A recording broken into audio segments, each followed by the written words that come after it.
ஆனால் இன்னைக்கு நம்முடைய திருப்பதியில் டெம்பிள் கனெக்ட் இந்தியாவில் இருக்கக்கூடிய சாதுக்கள், சன்னியாசிகள், பெரியவர்கள் எல்லாம் வந்திருக்கிறாங்க. அதே நேரத்தில் 3 முதலமைச்சர்கள், சந்திரபாபு நாயுடு ஐயா, தேவேந்திர ஃபட்னவிஸ் ஐயா, பிரமோத் சாவந்த் ஐயா, கோவாவுடைய முதலமைச்சர், மகாராஷ்டிரா முதலமைச்சர், ஆந்திராவுடைய முதலமைச்சர், எல்லாரும் ஒரு இடத்துல இந்தியாவில் குறிப்பாக நம்முடைய கோவில்களை மையப்படுத்தி எப்படி ஒரு பொருளாதார மாடலை உருவாக்கலாம்.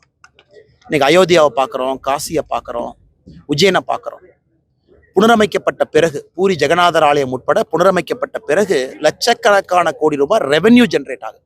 அதாவது கோவிலுக்கு சாமி கும்பிட போகிறோம், தர்மத்தை காக்க போகிறோம் ஒரு பக்கமாக இருந்தாலும் கோவிலை வச்சு எப்படி ஒரு பொருளாதார மாடல் உருவாகும் அப்படிங்கிறது இந்தியா முழுவதும் பார்க்குறோம். அதை பற்றி ஒரு கலந்தாய்வு பேசுவதற்கு ஒரு வாய்ப்பு. நானும் இன்னைக்கு நம்முடைய தமிழ்நாட்டினுடைய கோயில்கள் எப்படி இருக்கு, குறிப்பாக மிஸ்மேனேஜ்மெண்ட் பார்ட் 44,121 கோயில் HRNCயில் இருக்காங்க, பட் சரியில்லை, என்ன பண்ணணும், எவ்வளோ பொட்டென்ஷியல் இருக்கு, அதை எப்படி அன்லாக் பண்ணுறது, இதெல்லாம் பேசுவதற்கான ஒரு வாய்ப்பு. அதனால் நிச்சயமாக தமிழ்நாட்டில் இருக்கக்கூடிய கோயில்கள் கூட நம்ம திருப்பதியில் இருக்கோம். திருப்பதியினுடைய மதிப்பு, திருப்பதி கோவிலினுடைய மார்க்கெட் வேல்யூ மதிப்பு 2,50,000 கோடி ரூபாய். இதை கணக்கீடு செஞ்சிருக்காங்க. 16,000 கோடி ரூபாய் வங்கி கணக்கில் வைப்பு தொகையா இருக்கு. 10 டன் கோல்டு வங்கியில் இருக்கு. 2.5 டன் கோல்டு ஆர்னமெண்டா இருக்கு. வருஷத்துக்கு ரெவென்யூ மட்டும் 5,000 கோடி ரூபாய் செலவு பண்றாங்க டிடிடி.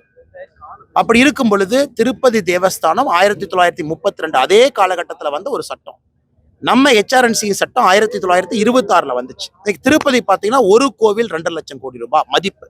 தமிழ்நாட்டில் எத்தனை கோவில் நம்ம 10,000 கோடி சொல்ல முடியும், அல்லது 50,000 கோடி சொல்ல முடியும். ஸோ டெம்பிளுக்கு அவ்வளோ பொட்டென்ஷியல் இருக்கு, அவ்வளோ வேல்யூ இருக்கு. அதை அன்லாக் பண்ணோம்னா அந்த கோவில் மட்டுமல்ல, கோவில் சார்ந்திருக்கக்கூடிய மாவட்டம் மட்டுமல்ல, அந்த பகுதியே இந்த பொருளாதார அடிப்படையில் முன்னேறலாம். அதுக்கு தான் ஹார்வர்ட் ஸ்டடி, திருப்பதியை பற்றி ஹார்வர்ட் பண்ணிருக்கக்கூடிய ஸ்டடியும் நான் கோட் பண்ணி சொன்னேன். திருப்பதியில எந்த மாதிரி வேலை வாய்ப்பை திருப்பதி தேவஸ்தானம் உருவாக்கி இருக்கிறாங்க, தேவஸ்தானத்தை நம்பி திருப்பதியை சுற்றி எந்த மாதிரி இண்டஸ்ட்ரி வந்திருக்கு, டிரான்ஸ்போர்ட்டேஷன் பிஸ்னஸாக இருக்கலாம், ஃபுட்டு, வேல்யூ ஆடட் ப்ராடக்ட்ஸாக இருக்கலாம். ஏன்னா கோயிலுக்கு என்னென்ன தேவையோ ஒரு பெரிய நகரமே இங்கே உருவாகிருக்கு. அதை தமிழ்நாட்டிலையும் செய்யணும். அது நிச்சயமாக தேசிய ஜனநாயக கூட்டணி, பாரதிய ஜனதா கட்சிக்கு அந்த வாய்ப்பு கிடைக்கும் என்பதெல்லாம் இங்கே பேசியிருக்கு. ஆமா, எல்லா தமிழ்நாட்டிலையும் பேசுறதாங்கன்னா புதுசாக நான் எதுவும் சொல்லலை, தொடர்ந்து வச்சுக்கிட்டே இருக்கேன். 5,25,000 ஏக்கர் நிலம் அறநிலைத்துறையினுடைய கட்டுப்பாட்டில் இருக்கணும். 1986 பாலிசி டாக்குமெண்ட்ல சொல்லியிருக்காங்க. ஆனால் இன்னைக்கு கிட்டத்தட்ட 1 லட்சம் ஏக்கர் காணாமல் போயிடுச்சு.